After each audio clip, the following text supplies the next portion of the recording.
Obviously, it wasn't right, because the first victim that rampaged the martial deity avenue was a healthy and strong burly man, so the theory didn't hold up.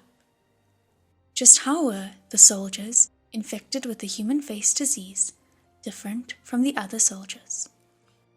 Shilin thought of many possibilities and tried testing his guesses, but no matter from which angle, there wasn't anything overly obvious that differentiated them from the others. Every infected victim, no matter their looks, their body type, their status, their temperament, everything was all over the place. Impossible to draw a conclusion on the defining criteria. Could it be that whoever got infected really was a matter of chance? Shilin mumbled to himself.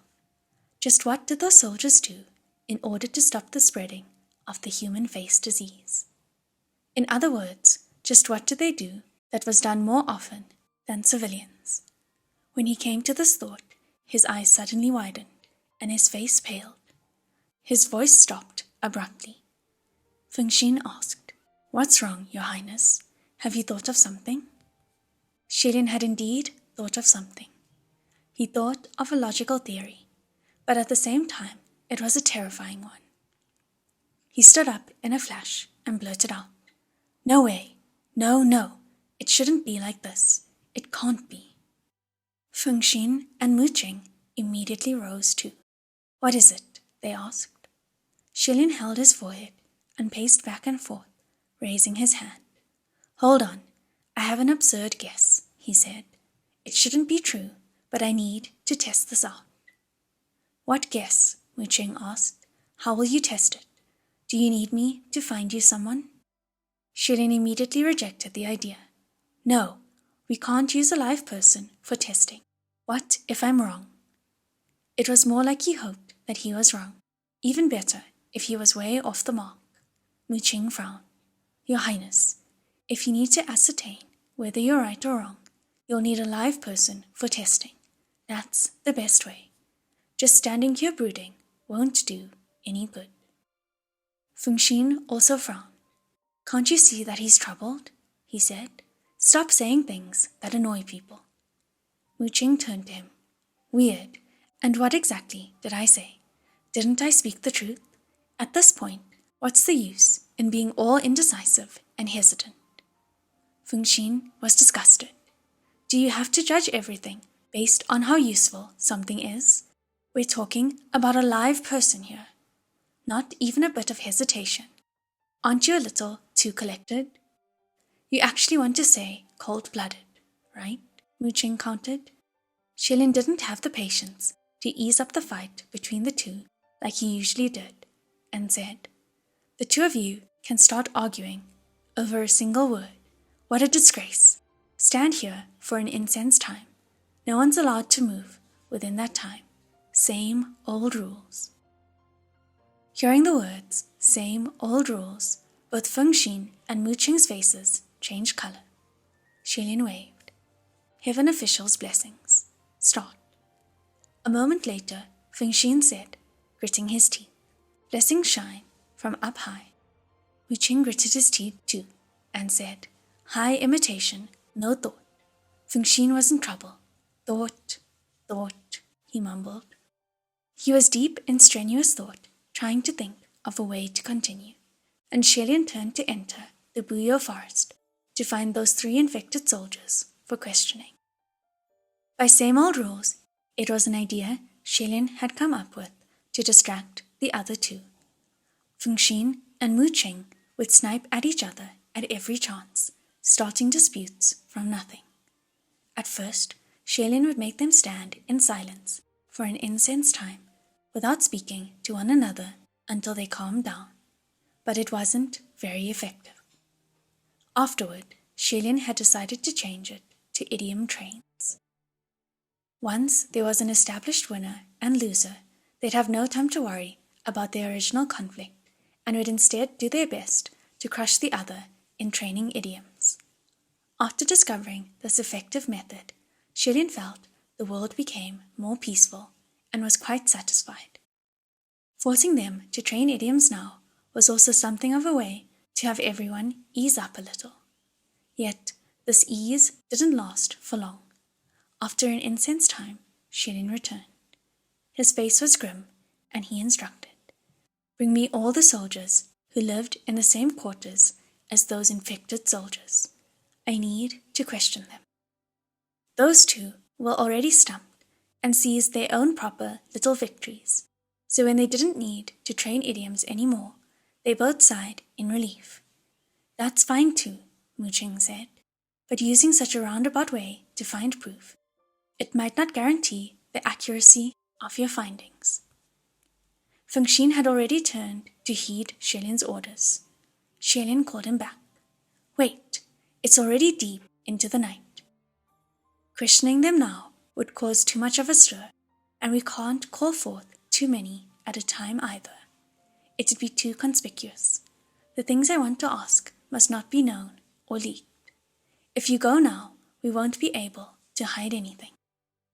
Feng Xin turned his head. "Then what should I do?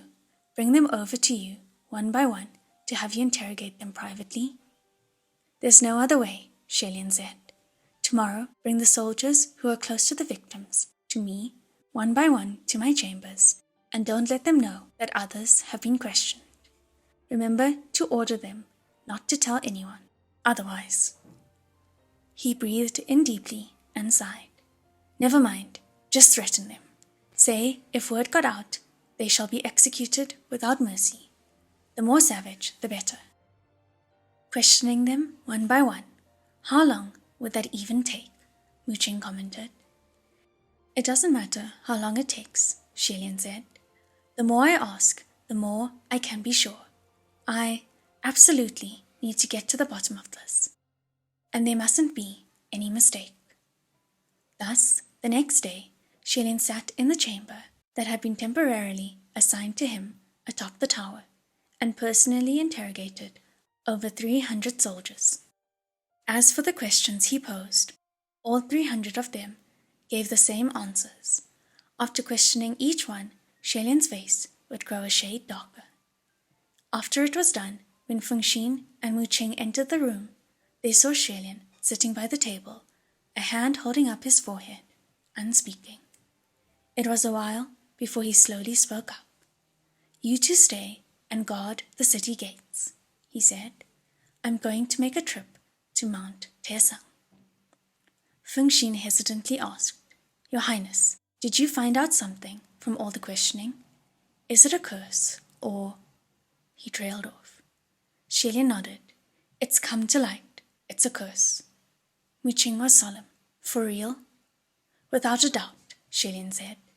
"And I also found out just what type of person gets infected and what type doesn't." Even if those were the words spoken, on his face there was not a trace of joy from solving the mystery, and so Feng Xin and Mu Ching felt that things might not be that simple. However, if Shilin didn't take the initiative to tell them, then as his subordinates, it wasn't their place to ask, and so their hearts sank silently. At Mount Tesang, the Royal Holy Pavilion, the highest peak, the great Martial Hall, the Guoshi was paying his respects within the clouds of incense smoke. Shilin crossed the threshold of the hall and immediately went straight to the point. "Guoshi, I need to see the Heavenly Emperor." Guoshi finished paying his respects and turned his head. "Your Highness," he said, "the gates of the heavenly realm no longer open to you." "I know," Shilin said, "but right now I've ascertained that the kingdom of Shenle is currently under the attack of a malicious wave of curses that have never been seen before. This isn't a natural disaster. It's the working of inhuman creatures. Please give me a hand and request the Heavenly Emperor to descend and possess your spirit so that I can report this information to him directly. Maybe he'd know what the source of all of this was, and perhaps find a turning point." Ever since he'd returned to the mortal realm, he had reported to the great martial hall thrice. Yet the first 2 times weren't sincere, and were only done out of habitual courtesy. This time, he really wanted to seek help. Guoshi sat down on a chair and said, "It's not that I don't want to help you, Your Highness, but there's no longer a need for it. Even if I give you a hand now, and the Heavenly Emperor descends and possesses my body, the answer you will receive from him will only disappoint you." Shelian's face dropped slightly. "Do you know something?" he asked. "Do you know just what that mask-wearing, white-clothed being is?" "Your Highness, do you still remember what I told you?" Guoshi said. "That in this world, fortune, good or bad, is predetermined." Shelian was startled and didn't speak. The Guoshi continued. "Originally, many of those from Yong'an were destined to die, but you transferred water, created rain, and gave them a breath of relief. Yet, you cannot save them completely from the drought. You cannot settle their future, so now they are in the Yong'an army upon Buyou Hill, fighting for their futures. Originally, the royal capital was destined to be in a state of decline, but then you personally descended and used your own powers to turn things around, and gave the royal capital a breath of relief. Yet you didn't steel your heart to annihilate the Yong'an rebel army and root them out. Instead, you allowed them to survive until now. Like cockroaches, they only get stronger with each battle." Guoshi asked him in wonder, "Your Highness, may I ask what you're doing? Are you perhaps waiting for both sides to realize their mistakes, to repent and renew, to reunite as one country once more?" An odd sense of shame budded within Shelian's heart, yet it soon turned into confusion as he thought to himself, "That's strange. Whether I saved or protected people, it was all because they were innocent and didn't deserve to die. Everything I've done was done after serious consideration, and every choice was made after much struggle. Yet why does it sound so laughable coming from the mouth of another? Why does it sound like I've achieved nothing, that everything is such a failure?" That word appeared in his mind, and he immediately blocked it out. Guoshi added, "You used your divinity to interfere in mortal matters. The predetermined fate of the kingdom of Shenhe has been turned completely upside down by you. A complete and utter mess.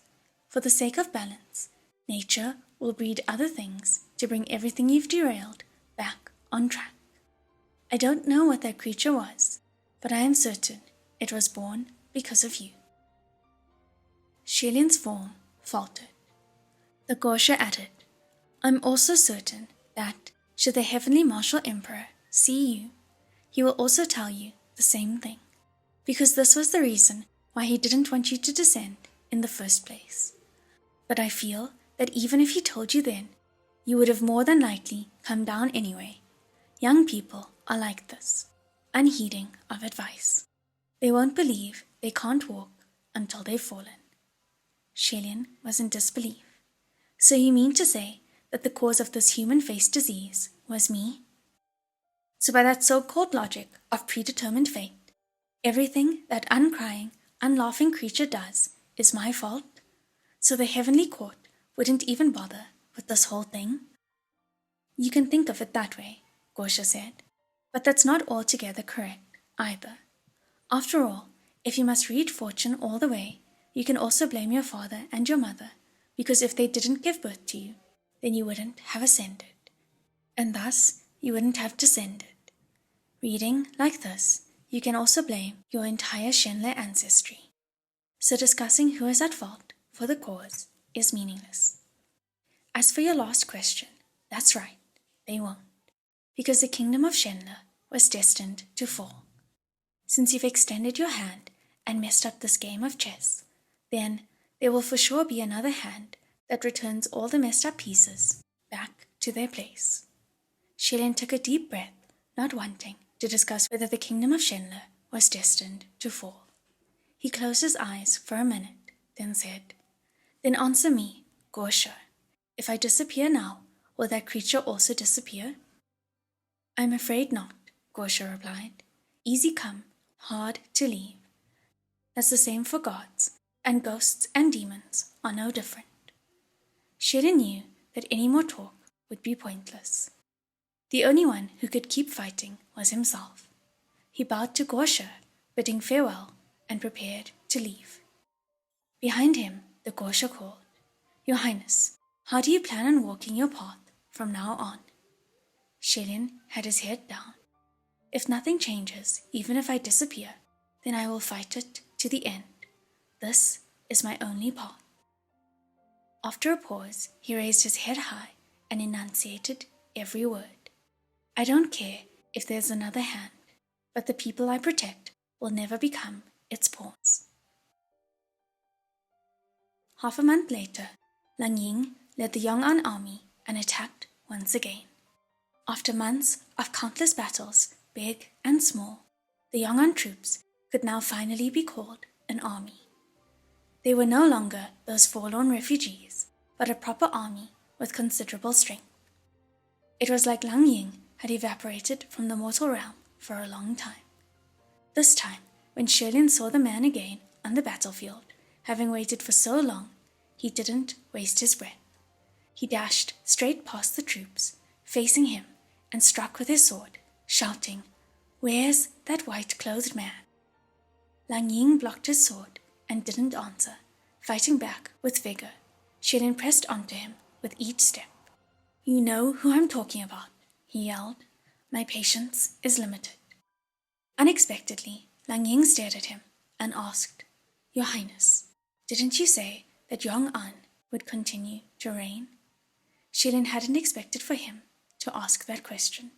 Startled, words got stuck in his throat. He stopped. He did indeed promise Lang Ying that Yong'an would reign. However, in the past few days, the number of people within the royal capital infected with the human face disease had been increasing exponentially, and they were reaching almost 500 at this point. Those 500 victims couldn't all be settled in the Buyou forest, and that quarantine camp was running out of space. The government officials were debating over moving to a further, bigger place. Most of Xilin's powers had been used to relieve the symptoms of those 500 people, and he had none left to create rain in Yong'an. Since he couldn't make use of the Rainmaster hat, he felt bad keeping someone else's spiritual device in hand. So with no other way, he sent Fengxin to the kingdom of Yushe to return the Rainmaster hat to the Rainmaster and give thanks. Xilin struck Lang Ying again, yelling angrily, "I created that rain. Don't you have any clue why it stopped?" The angrier he became, the more calm Lang Ying was. "That has nothing to do with me. I only know that, even without the human face disease, your powers won't last for long. Just like how even with your reign, not many will survive in Yong'an. It's all pointless. Your Highness, why do you think you can achieve anything that you want to do? Rather than putting my fate in your hands, I choose to put it in my own." Something from that speech provoked Xilin, and the intent to kill flared within him. His blade turned slightly, and his left hand raised. A voice screamed inside his head, "Kill this man, and the remnant Yong'an army will be nothing to be afraid of." Since the first time they met, this was the very first time Xilin had steeled his heart to kill Lang Ying. However, unexpectedly, when he sent a blow from his palm and blasted Lang Ying's heart, he spewed blood from the blow, but the blast did not penetrate his heart. Instead, it was repelled. Astonished, Xilin couldn't believe it and backed away a few steps. "You!" he shouted. Xilin knew very well what it was that repelled his attack. Those who were destined for greatness in the mortal realm, like kings, geniuses, and vigilantes, whenever they come to a dire situation, their bodies would naturally radiate a protective aura, shielding them against harm. Most of them had the potential for ascension. Lang Ying was no more than a boor, yet he radiated that very protective spiritual aura, and it was even one that was exceedingly rare, the aura of a king. Xilin didn't dare to think what it meant and suddenly felt his heart go cold. It was Lang Ying's sword that thrusted and impaled his chest. In that battle, there was no victory or defeat on either side. There were still many who perished from Yong'an's side, but this time, Shenle's side wasn't any better. If it was anyone else, they could say that it was a hard-won battle, but to Shenle, this was definitely defeat. This was the first time he was at a disadvantage. Moreover, although Lang Ying was still no match for Shenle and retreated with injuries in the end, many saw the scene where Lang Ying had stabbed him. Shenle could probably guess that there were many soldiers talking behind his back. His Highness is a martial god, so how could he be stabbed? Aren't we the army of God? How come we didn't achieve an overwhelming victory like before?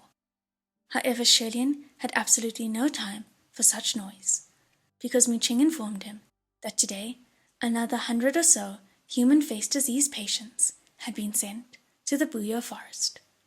One short day, and there were over 100.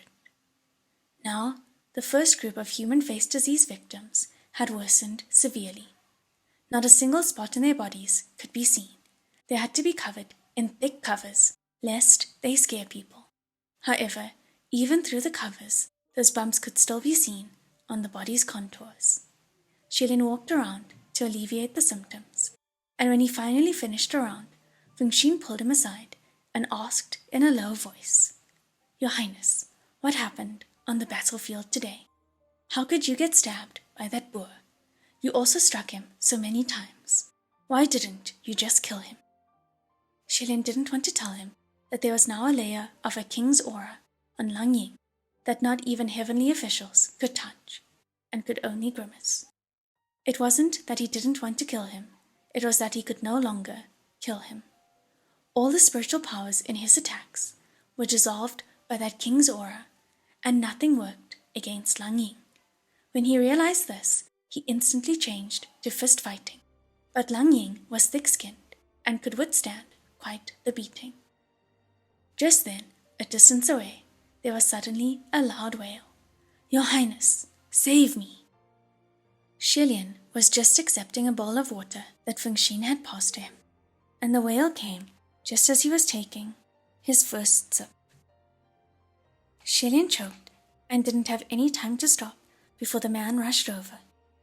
The one who had wailed was that young man who gave him that umbrella, and because Shenle was extra warm toward him, his screaming for help was also extra frequent. At first, the part of this man that grew a face was his knee.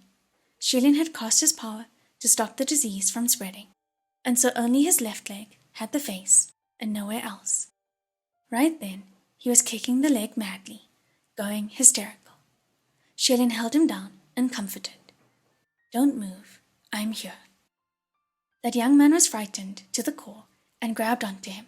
Your Highness, save me." I felt an itch on my leg just now, like some weed was scratching me, but when I looked down, I saw those things. Their mouths were opening and closing, moving. They're moving. They're eating grass. They're alive. The hair on Shenle's back raised instantly. He looked down, and sure enough, on that young man's left leg, there were over 10 faces tightly pressed together. Many of their mouths were stuffed with grass. Some were even chewing like they were starving. Many of the patients started screaming. The crowd blew up in an uproar, and Fengxin and the soldiers had to use force to subjugate them to prevent a riot. Shenle used a hand to hold that young man down and turned to another beside him to ask, "Can this leg still work?" All the nursing staff at the Buyou forest had to be in full gear and were dressed in bandages and capes, wrapping themselves tight, their faces unrecognizable. One of the workers on the side answered. His voice sounded like a boy's. "No, Your Highness, his leg is already forfeit.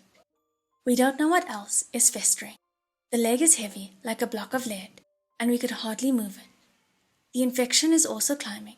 Soon it'll grow beyond the leg and reach his waist." Shenle had done his utmost to use his powers for healing, yet that young man's leg could be said to be beyond saving having lost almost all normal functions. Just then, one of the doctors whispered, "Your Highness, in my opinion, the only thing we haven't tried is cutting off the part with the faces, and see if that'll slow down the festo." The only way Shirley could think of was also this. "Then cut it off," he said. That young man immediately cried, "No." He was terrified of having his limbs cut off, but at the same time, he didn't dare to hug his deformed leg and cried in pain, "My leg is not forfeit. Maybe it'll get better. Your Highness, don't you have any other way to save me?" Shilin didn't want to answer with, "I'll do my best," or "I'll try," anymore. His sight was going dark, and he replied, "Sorry, I don't." That His Highness the Crown Prince would say such a thing, it was the first time, shocking everyone present. There were some who lost it right then and there and screamed, "No, you're His Highness, you're a god. How do you have no way? We've been waiting for you to come up with something for days. How can you have nothing?" The one who spoke was immediately held down by someone, yet it wasn't Feng Xin or Mu Cheng. Mu Cheng was silent and frowning, seeming to have thought Shilian's answer was too blunt and couldn't comfort the masses. Feng Xin, on the other hand, was further away, yelling at the particularly rowdy patients. Shilian was battered and exhausted. His sword never sheathed and hung on his waist. When the blade came close to that leg, one of the faces felt the chill of the blade's aura and suddenly stopped chewing. It opened its mouth and let out a shrill scream. That thing actually screamed. Although the sound was soft, it most definitely came from the leg. The young man screamed, almost fainting from fright, and he clung onto Shilian, crying, "Your Highness, save me, save me." At the same time, on his waist, close to his thigh, 3 shallow sores appeared. The doctor shouted in alarm, "Your Highness, it's spreading. The infection is spreading out of the leg." No matter how much spiritual power was spent, Shilin still could not control the young man's condition in the end. Seeing that those horrifying things were about to spread over his entire body, once that happened, there would be no going back. Could they really do nothing but sit back and watch? Shilin gritted his teeth. "Let me ask you one thing. Do you or do you not want this leg? I can't guarantee what would happen once it's gone. If you don't want it, just nod and we'll operate immediately. If you want it, then don't nod and we'll figure it out." That young man was breathing heavily, his eyes blank from terror, his mind lost. It was like he was nodding, but also shaking his head. Those faces on his left leg started screaming one by one, as if welcoming their new companions. In between all the screamings, the delight on their faces was apparent, and their little red tongues were quivering. It was hard to imagine just what the insides of that young man's left leg looked like, just what it harbored. This couldn't be delayed any further. Shilin instructed the doctor, "Cut it off." That doctor, however, waved his hand rapidly. "Your Highness, forgive me. I'm not very sure either, and I don't dare operate in a place like this. If cutting doesn't do anything, then we shouldn't take the risk." He cursed himself for speaking up. The nail that struck out got hammered down. What was he doing, fighting for such a terrifying job? He escaped back to the crowd and stopped talking. That young man was mumbling repeatedly, "Your Highness, save me. Your Highness, save me." Yet Shilin's mind was completely blank. A voice full of hopelessness also came rumbling from inside him. "Who can come and save me?" It was noisy and rowdy all around, screaming and crying everywhere. Those twisted little human faces squished below were also wailing, and in that moment Shilin thought he saw hell. It was like he was peering at this hell, but at the same time unseeing.